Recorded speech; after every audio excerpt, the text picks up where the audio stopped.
Salut, l'exercice qui suit donne une démonstration très simple du petit théorème de Fermat. Alors, qu'est-ce qu'on dit? On donne P un entier naturel premier et A et B deux nombres entiers naturels. On demande de démontrer que pour tout entier K compris entre 0 et P, combinaison de K dans P est toujours un multiple de P. Pz, l'ensemble Pz, c'est l'ensemble des multiples de P. Deuxième question, on demande de déduire que A plus B, le tout puissance P est congru à A puissance P plus B puissance P modulo P.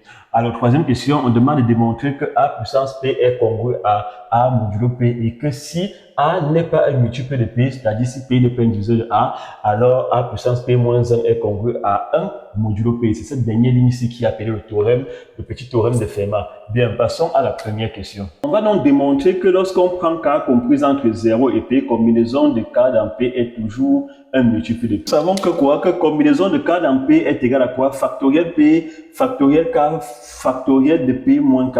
Alors, ceci entraîne donc quoi? Factoriel P est égal à ça fois ça, mais factoriel P est égal à quoi? C'est P factoriel P moins 1. Ce produit-ci est égal à un certain K fois P. Donc, cela veut dire que P divise quoi? Donc, P est un diviseur de combinaison de K dans P factoriel K factoriel P moins K. Bien, alors, maintenant, P est premier. C'est donc là qu'on va interpréter le fait que P soit un nombre premier.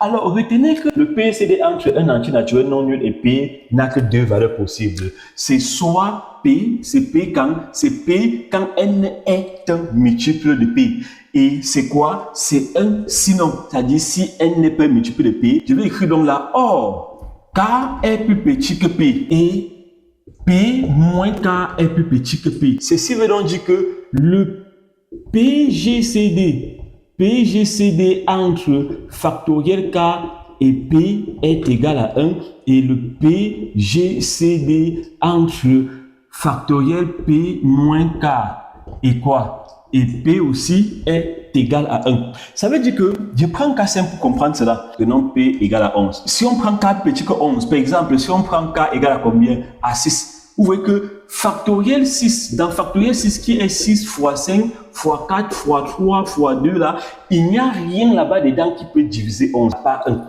Donc c'est la même chose qui va se passer ici là. Dans factoriel K, comme K est plus petit que quoi? Comme K est plus petit que P, il n'y a aucun facteur qui va diviser quoi? Qui va diviser P à part 1. Donc voilà pourquoi PCD entre les deux est égal à 1.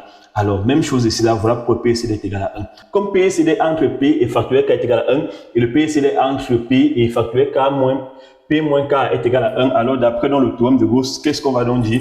On va simplement dire que P divise de quoi? Combinaison de K dans P. Alors, ceci entraîne donc à dire donc quoi? Que combinaison de K dans P appartient à PZ. Donc, voilà la première question.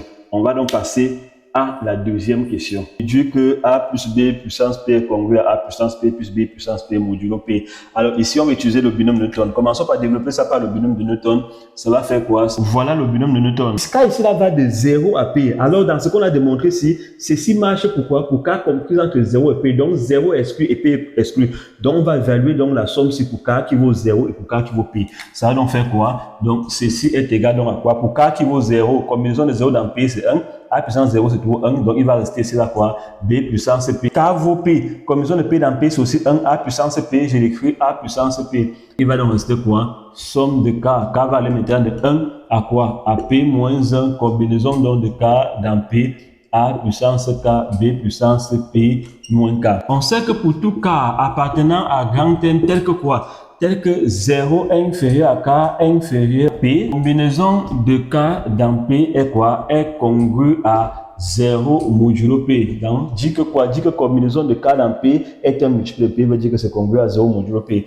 Que vais-je faire donc par la suite? Multiplier partout par ce facteur-ci, par A puissance K, B puissance P. Faire passe la somme partout dans P, A puissance K, B puissance P moins K est donc congru à quoi? Il passe aussi la somme ici, la somme de 0, c'est donc toujours 0. Donc, ça fait 0 modulo P. Alors, que vais-je donc faire pour terminer? Je vais donc ajouter B puissance P et A puissance P donc de chaque côté de la congruence P modulo P. Le côté, c'est quoi? C'est dans la somme-ci. C'est dans la somme-ci. La somme-ci, donc ça va donner donc A plus B puissance P congru à A puissance P plus B puissance P modulo quoi? Modulo P. Donc, voilà. On continue donc ici là. est congru à A modulo P. Ici, on va utiliser donc la récurrence sur A. Alors, la propriété, deux points, on ouvre donc les guillemets pour tout A appartenant à grand N, A puissance P est congru à A modulo P. Alors, qu'est-ce qu'on va faire? On va donc évaluer ça pour la première valeur de A. La plus petite valeur de A ici, là, c'est combien? C'est 0. Donc, on va l'écrire donc pour A. Pour A égale à 0, on a donc quoi? 0 est congru à 0 modulo P. Alors, ce qui est vrai. Et montrons que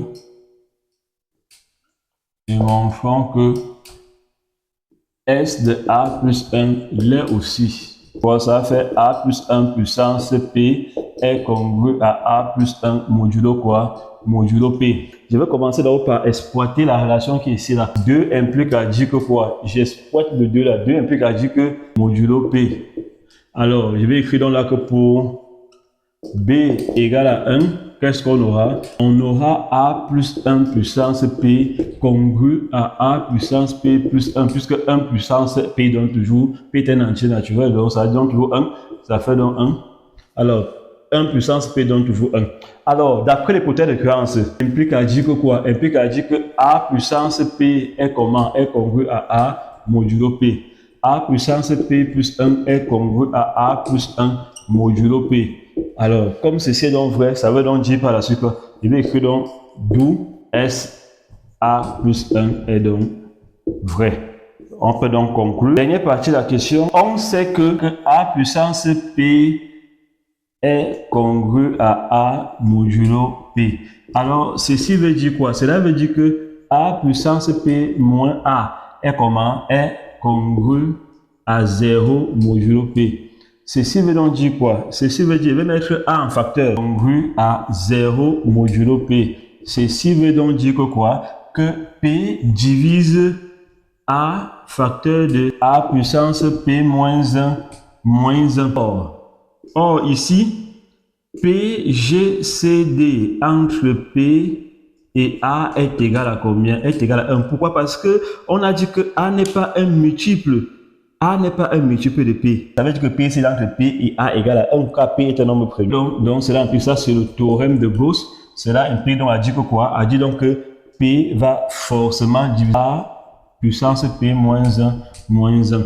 Alors ceci veut simplement dire que quoi? Que A puissance P moins 1 est congru à 0 modulo P. Ce qui veut donc dire finalement que donc, voilà la dernière, voilà le petit théorème de Fermat qui était démontré.